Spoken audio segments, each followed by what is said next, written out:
Welcome to State of Survival, everyone. The survival genre is all about research, resource supply and demand, and quite frankly, surviving. But not all games approach the concepts the same way.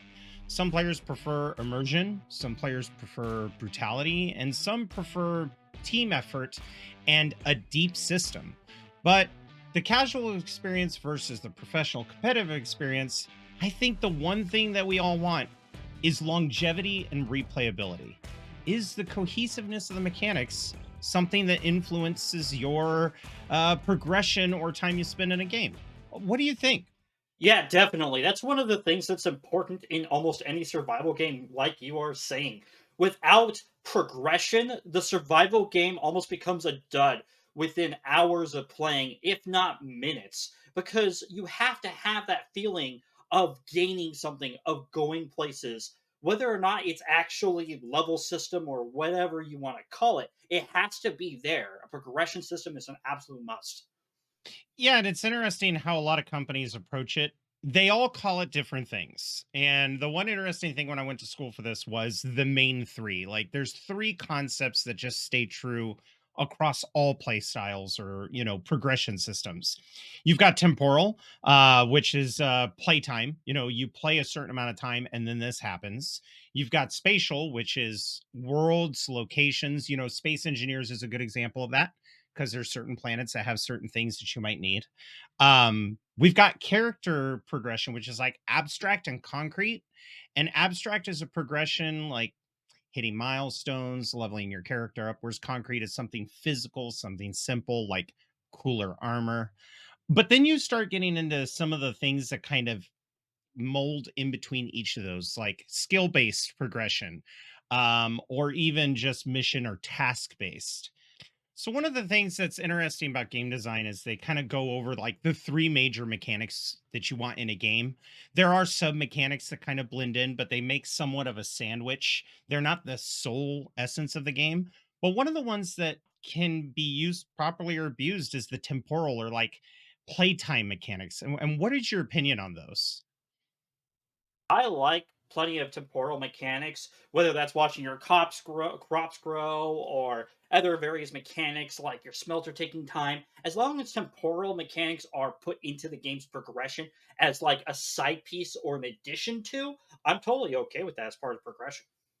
Yeah, and the one game that gets under my skin that I don't think it does it well is Eve Online, just because you start a task and you have to wait 72 hours for it to complete, or another one that takes a few days, and then you're kind of left with no direction because there's not really a plot. But if used properly, I think Temporal, whether it's an annual game that has different seasons, or like the when you showed me Eco, even though that's not one of the core mechanics of the game, the fact of the matter is it's always looming. It's always on your mind. And I love that, like a shadow that just plagues the area. So the other one that I really enjoy, and I think this is more important and used a lot in games, is probably spatial, which usually means like worlds, locations, things like that. I think that these very particular settings can have an impact on how you survive, whether it's desert survival or winter survival, on a mountain, in the water. Um, I'm a big fan of space games. If a space survival game comes out, I think that'll attract me to buy with the least amount of research. What's a game that, like, when you hear about its location, it could even be a fantasy setting? What's a game that when you hear about it, you're like, I got to get that game? I would have to say it is post-apocalyptic worlds where they have that kind of spatial kind of world to it, and I really enjoy that because in a post-apocalypse, the e-commerce and the world, well, yes, a lot of the places that we have around us do have a lot of things. They would be depleted within hours of the world starting to end. Frenzy, raids, whatever else. People would just take away a grocery store. A grocery store only has like 3 days of supplies for the local populace. Did Mhm. you know that? It's I crazy. did, yeah. So in post-apocalypses, you would have to look for factories or mass manufacturing, lumber mills, stuff like that to really go. And that's why I would go for a post-apocalyptic for spatial.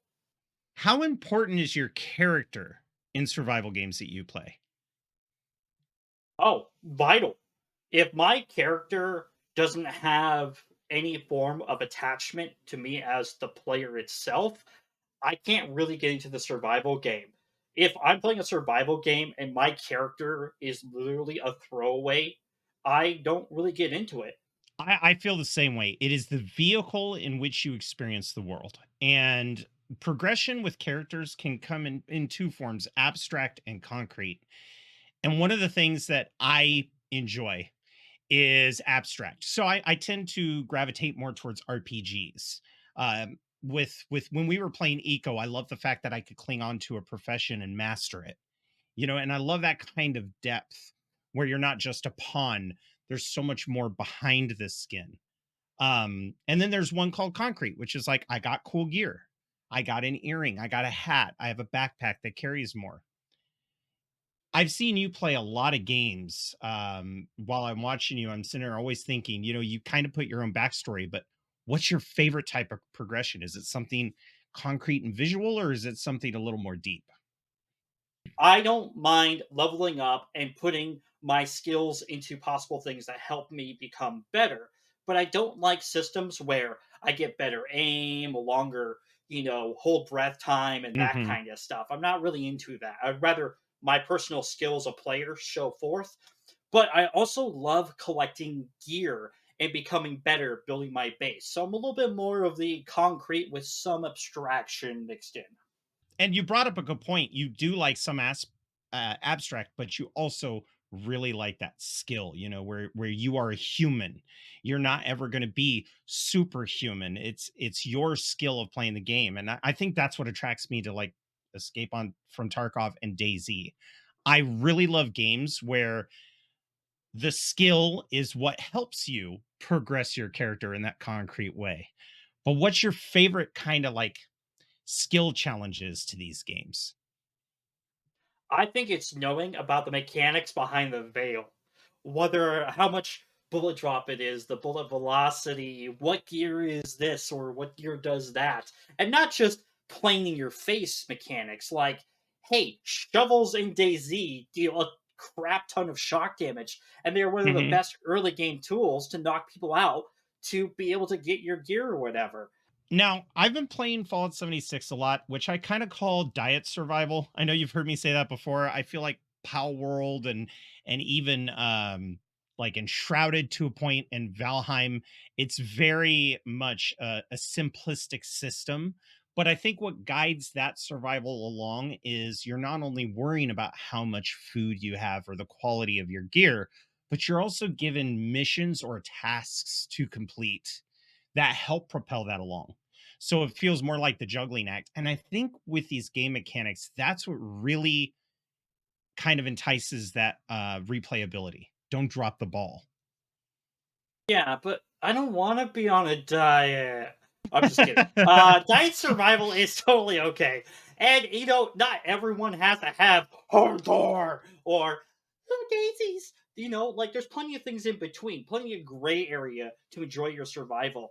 And honestly, I played Fallout 76 with you the other day, and I actually really enjoyed it. It was a great cooperative game with missions. I was able to build my base a little bit, relax, but I still had to worry about quite a few of the survival Now mechanics, let's talk about your resources, base health. real quick. I want to cut in and talk about your base real quick because the one thing that I loved about it is I'm like they all have the starting tools. What are they going to do with it? And of course, and this isn't cutting to Dimension at all. He's like I've got my house, I've got my workstations, I've got my bed, and Dimension's like come on down boys. We go in there. He's got a storefront. I mean, this thing looks like a general store from the 1800s, and I love that because you're like I know you can sell stuff in this game to other players. I know you could Yeah. I know you can sell things to other players, but I really love that you just kind of took to it because you're right. There's nothing wrong with that gray area where it's a little bit of everything. And Fallout 76 really does have it all. Food and drink is important, but you won't die without it. And there's PvP, but it allows you to participate to whatever degree you want. And I loved watching you build your base and explore the world. And you really effed around and found out. You're like, I wonder what this would do. That was the whole evening, and I loved it. Ah, yes, I enjoyed it a lot because Like you said, I really did try to. I think I remember going, "Can I kill this person?" Right off the bat. We were on Overlook Valley. These two people are talking to me. I'm all like, "I can't take them out. This isn't fun." Charles was all like, But no, you're right. Just seeing who you could kill, that became the entire night. Can I kill him? Can I kill him? Can I kill him?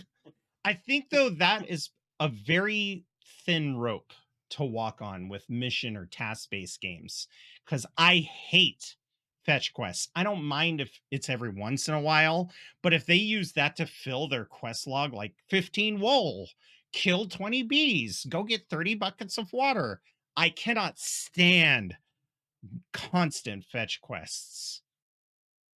before we go any further, Yar, we gotta talk about combat in games and those amazing heal bros.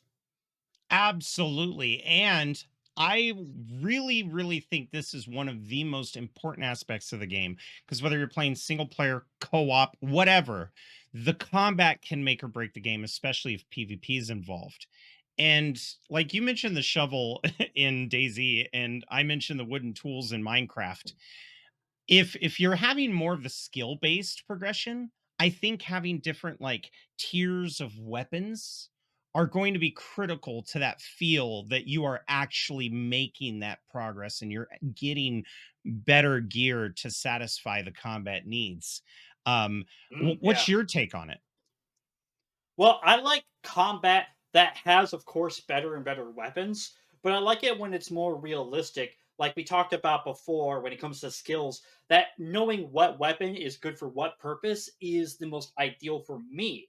So if I'm going to be doing a long range combat, situation, I'm going to be using, maybe a Mosin or maybe some other kind of sniper rifle. Where if I'm going to be up close and personal, I might use a or some other type of machine gun like an M4A1. That kind Mhm. of choice and choosing for the situation is what I love about combat in these situations. And then that comes to healing. Like when we were playing Green Hell, it was very I was very lost when it came to the healing, but I love the depth of it. And I've kind of felt that way when I played Daisy at first too. You know, there's certain things that can happen to your body, and it's like, how do I fix this? Am I prone forever? I like games like DayZ and Green Hell that use a little bit more common sense when it comes to this stuff. Of course, you still had to find the herbs and stuff to deal with venom, but I Mhm. love it when rags can heal a cut, or bandages heal a cut. You don't have to do anything special or anything like that. It's not like, oh, you find bandages and then you have to apply honey to make them actually heal you. You actually just have to use the bandages or rags. Of course, there are better things to do, like sanitizing your rags so you don't get an infection when you bandage. Mhm. But that mechanic, while it's more in depth, it doesn't necessarily stop you from healing yourself. So, our question to the community, given the survival games that have been released in the last 2 years, which one stands out to you and why? But thank you all for stopping by. This is the State of Survival podcast. We hope you enjoyed yourselves, and we'll see you in the future. Bye bye.